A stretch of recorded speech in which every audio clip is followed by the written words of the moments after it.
আসসালামু আলাইকুম রহমতুল্লাহ। আশা করি সবাই ভালো আছেন। তো আজকে দেখাই দিচ্ছি আপনাদেরকে যে চেইন ফুলটা কীভাবে আসলে আপনারা বানাইবেন, চেইন ফুলটা কীভাবে আপনারা লাগাবেন। এটাকে হলো চেইন ফুল, অর্থাৎ এই যে দেখেন চেইনের মতো, এখানে আমরা চেইন ফুল বলি।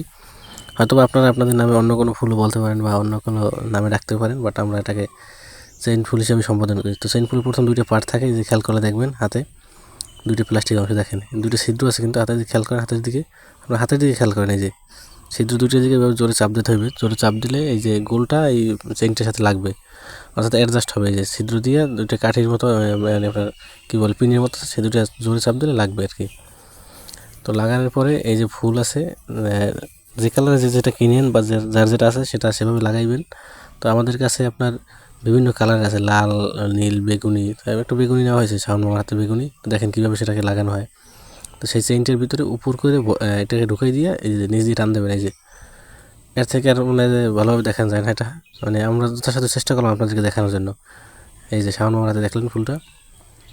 এরপরে ফুলটাকে আপনার ওয়ালে বা বাসা বাড়িতে পেরেক দিয়ে হোক বা রশি দিয়ে হোক, যেভাবে বাঁধেন, যেভাবে আপনার সুবিধা মতো আপনি এটাকে লাগাই দিতে পারবেন।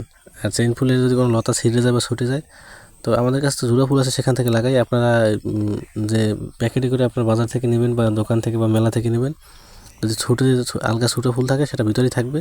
তো সেই ফুলগুলো এই যে, আর হাতের দিকে খেয়াল করেন, দেখেন কীভাবে লাগানো হয়, ঠিক সেম প্রসেসে আপনার লাগাই দেবেন।